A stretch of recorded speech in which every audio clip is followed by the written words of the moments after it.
TV நேயர்களுக்கு வணக்கம். அடியேன் அவினாசி ஜோதிலிங்கம், பிரசன்ன ஜோதிட ஆராய்ச்சியாளர். இந்த சேனல் வழியாக உங்களை எல்லாம் சந்திப்பதிலே மட்டற்ற மகிழ்ச்சி. மித்ரா டிவிக்காக உங்களுடைய அன்பான ஆதரவையும் சப்ஸ்கிரைப் பண்ணுங்க. உங்களுடைய ஆதரவை எப்பவும் கொடுங்க.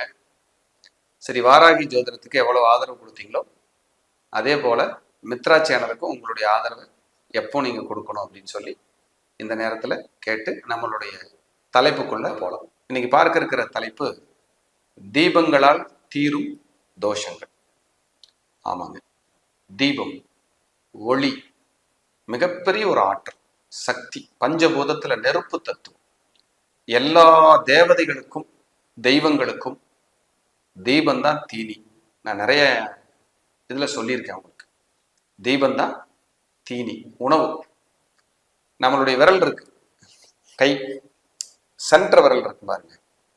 இந்த சென்ட்ரல் விரல்ல இந்த பகுதி மேலே இல்லை, இங்கே இல்லை, இந்த பகுதியில என்ன ஹைட்டோ அதுக்கு குறையாம தீப திரி எரியணும். எரிஞ்சா அது உங்களுக்கு கடாட்சமா இருக்கும். இந்த பகுதி தெரியுதுங்களா? இந்த சென்ட்ரல் விரல்ல இந்த பகுதியில இதுக்கு முக்கால் இதுவாவது நமக்கு தீபம் எரியணும். ஹைட்டா ரொம்ப குட்டியா போட்டிருப்பாங்க நிறைய வீடுகள்ல. தீபம் எரியுதா இல்லை புள்ளியா, ஏதாவது மஞ்சள்ல புள்ளி வச்சிருக்காங்களான்னு தெரியாத மாதிரி தீபம் எரியும். அப்படியெல்லாம் எரியக்கூடாது. தீபம் ஹைட்டா எரிய எரிய செல்வாக்கா இருப்பீங்கன்னு அர்த்தம். ஆயுள் ஆரோக்கியமா இருப்பீங்கன்னு அர்த்தம். சிலர்லாம் எண்ணெய் அந்த தீபத்துக்கே பொறுக்காது, அப்படி கரண்டியில காட்டிட்டு கொண்டு போயிடுவாங்க.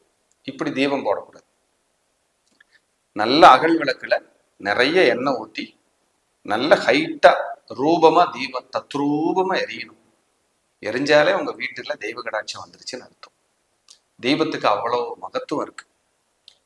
மாலை வேளையில கண்டிப்பா 6 மணிக்கு மேல உங்க வீட்டுல தயவு செய்து தீபம் போடுங்க.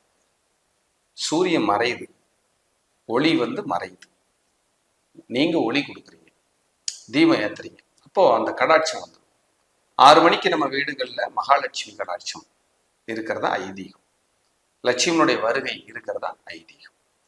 அப்போ நீங்க கொஞ்ச நேரம் கதவெல்லாம் ஓப்பன் பண்ணி வச்சு ஒரு 5:45 இருந்து 6:30 வரைக்கும், சார் கொசு அதிகமா இருக்கு சார், ஓப்பன் பண்ண மாட்டேன் சார், அதெல்லாம் இங்க பேசக்கூடாது, பண்ணி வச்சுக்கோங்க.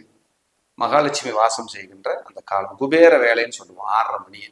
அப்ப கொஞ்ச நேரம் அந்த கதவை திறந்து வச்சு அந்த தீபம் ஏற்றி பிரார்த்தனைகள் செய்யும் போது உங்க இல்லங்கள்ல மகிழ்ச்சி.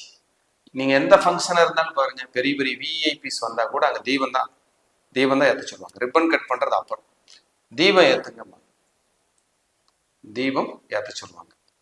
அப்ப தீபம் இன்னும் சிலர் செய்வாங்க, மெழுகுவர்த்தியில தீபம் ஏற்றுவாங்க. அது கண்டிப்பா தவறான முறை. தீபம் ஏத்துறதுக்கு ஒரு தீபம் இருக்கும், அதுல எண்ணெய் ஊத்தி நல்ல 2-3 திரி போட்டு நல்ல ஹைட்டா தீபம் ஏத்தி அதுல ஏத்தணும். அப்படி ஏத்திக்கிட்டே வரும். அதுதான் பெஸ்ட். ஒரு விழா நடக்குது, நிறைய விஐபி வருவாங்க, மெழுகுவர்த்தி கொடுத்து ஏற்றுவாங்க. அது ஒரு விழான்னு வச்சுக்குவோம். வீடுகள்ல ஏத்துறீங்கன்னா இன்னொரு தீபத்தின் மூலியமாக தீபம் ஏற்றுவது என்பது அவ்வளவு சக்தி, அவ்வளவு பவர். நீங்க அதை மட்டும் பண்ணுங்க, ரொம்ப நல்லா இருக்கும். எத்தனை தீபம் ஏத்தலாம் சார்? முதல்ல எந்த கோயிலுக்கு போனாலும் சரி, உங்களுக்கு எத்தனை வயசுன்னு பாருங்க. அதை விட ஒரு தீபம் அதிகமா ஏத்துங்க. ஃபர்ஸ்ட் பாயிண்ட், இது ரொம்ப முக்கியம், இது ரொம்ப நல்ல வேலை செய்யும். உங்களுக்கு வயசு 25, 26 தீபம் போடுங்க. உங்க வயசு 27, 28 தீபம் போடுங்க. ஒரு தீபம் எக்ஸ்ட்ரா. அப்படின்னு என்ன அர்த்தம்? நான் ஆயுள் ஆரோக்கியமாக மறுபடியும் இருக்க போறேன்னு அர்த்தத்தை நீங்களே அங்க ஏற்படுத்திக்கிறீங்க. அப்படிங்கிறது உண்மை. இல்லைன்னா வயது தீபம், எத்தனை வயசு அத்தனை தீபம். இல்லை சார் அவ்வளவெல்லாம் போட முடியாது சார், குறைவா ஏதாவது சொல்லுங்கன்னா மினிமம் 5 தீபம், 2 தீபம் அப்படிங்கிறது மாற்றுக்கிறதுக்கு இடமே இல்லை. 11ங்கிறது லாபம். 11 தீபம் போட்டு ஒரு கோரிக்கை வச்சீங்கன்னா லாபமும் முடியும். என்னோட கடன்ல இருந்து நான் வெளியில வரணும், 5 தீபம் போடுங்க. கடன்ல இருந்து வெளியில வரணும்னா 5 தீபம் போடுங்க. ஒரு சொத்து விற்கணும், எனக்கு எப்படியாவது அது விமோச்சனம் ஆயிரணும்னா 3 தீபம் போட்டு பிரார்த்தனை வைங்க. 3 தீபம் பிரார்த்தனை வைங்க, ரொம்ப நல்லா இருக்கும். பூர்வீக சொத்து வித்தரணும், நல்லபடியா சரியாயிடணும், 4 தீபங்களை போட்டு பிரார்த்தனை வைங்க. 4 தீபங்களை போட்டு பிரார்த்தனை. வியாதி குணமாகணும், நோய் குணமாகணும், வழக்கு தீரணும், 5 தீபங்களை போட்டு பிரார்த்தனை. கணவன் மனைவிக்கு இடையே இருக்கிற ஒற்றுமை குறைவு சரியாகி வழக்கு வம்பு தொந்தரவெல்லாம் ரெடி ஆகணும், 6 தீபங்கள் போடுங்க. ஒருத்தர் ஆக்சிடென்ட் ஆயிட்டாரு, படுத்திருக்காரு ஹாஸ்பிட்டல்ல, சீக்கிரமா வெளியில வரணும், நல்ல ரெக்கவரி ஆகணும், 7 தீபங்கள் போடுங்க.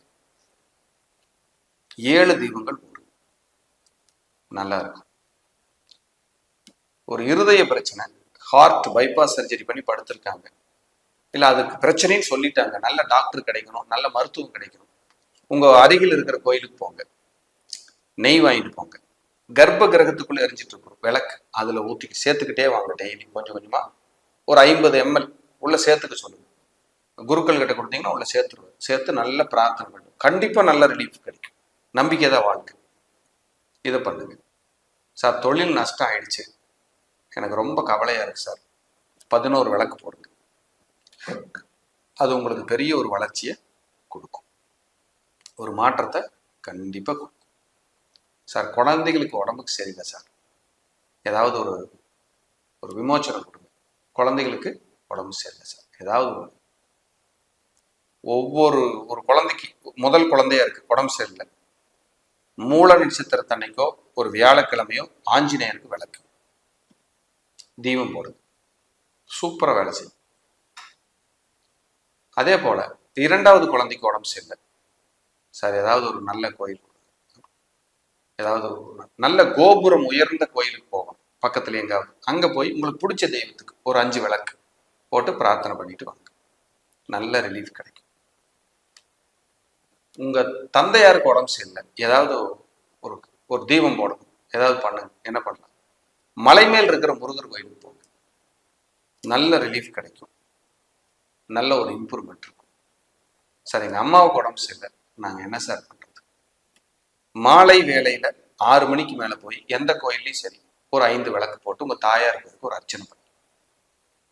சார் எனக்கே உடம்பு சரியில்லை, நான் என்ன சார் பண்ணுவேன்? பிரதோஷ வழிபாடு அட்டன் பண்ணிட்டே வாங்க, திருவாதிரை நட்சத்திரத்தன்னைக்கு அபிஷேகம் பண்ணிட்டே வாங்க, இதெல்லாம் நல்லா இருக்கும். கல்யாணம் நடக்கணும் சார், எனக்கு ஏதாவது ஒரு விமோச்சனம் பண்ணணும், 21 தீபம் போடுங்க. சார் நல்லெண்ணெயா நெய் தீபமா? நல்லெண்ணெயும் ஓகே, நெய்யும் ஓகே, தப்பெல்லாம் இல்லை. அகல் விளக்கு இன்னொருத்தர் பயன்படுத்தினது நீங்க போடாதீங்க, நீங்க ஃப்ரெஷ்ஷா புதுசா வாங்கிட்டு போங்க. ஒரு குச்சியில ஏத்திட்டு அந்த தீபத்தை வச்சு மற்ற தீபங்களுக்கெல்லாம் ஏத்துங்க, அது இன்னும் பவர் அதிகம். ஒரு தீபத்தை கொண்டு இன்னொரு தீபம் ஏற்றும் முறை என்பது ரொம்ப ரொம்ப பவர்ஃபுல், வெரி பவர்ஃபுல், சூப்பரா வேலை செய்யும். இதை ஃபாலோ பண்ணி பாருங்க, நல்லா இருக்கும். சார் எல்லாமே தடையா இருக்கு, நெருக்கடியா இருக்கு சார், 54 தீபம் போடுங்க. சார் வீட்லயே போடலாமா? தாராளமா போடலாம், இடம் இருந்தா. கோயில்ல போடுறது இன்னும் பெனிஃபிட், ரொம்ப நல்லா இருக்கும் கோயில்ல போடுறது. எனக்கு அத்தனை கஷ்டம் இருக்கு, நான் ரெடியாகி வெளியில வந்துடணும், என் பொண்ணு கல்யாணம் இல்லை, சொத்து விற்கல, கடனா இருக்கிறேன், எல்லாம் இவ்வளவு பிரச்சனையா இருக்கு, எனக்கு நெருக்கடி தான் லைஃபே, நெருக்கடி தான் பிரச்சனை. ஏகாதசி அன்னைக்கு பெருமாள் கோயிலுக்கு போய் 21 நெய் விளக்கு போட்டுவாங்க. சார் தீபங்கள் சொல்ற விஷயங்கள் எல்லாம் அளவே இல்லை, அவ்வளவு விஷயங்கள். பிரசன்னம் பார்க்கும் போதெல்லாம் தீபங்களை வச்சு நான் நிறைய பாயிண்ட்ஸ் சொல்லியிருக்கேன். அப்ப தீபங்கள் நிச்சயமாக நமக்கு ஒரு லைஃபை ஒரு டெவலப் பண்ணி கொடுக்கும். நல்ல பிரார்த்தனை பண்ணி தீபம் ஏத்துங்க, வீட்லயும் ஏத்துங்க, கோயில்லையும் ஏத்துங்க, நிச்சயமா உங்களுக்கு ஒரு விமோச்சனம் கிடைக்கட்டும் என்று சொல்லி மீண்டும் ஒரு நல்ல பதிவில் சந்திக்கிறேன். நன்றி, வணக்கம், வாழ்க வளமுடன்.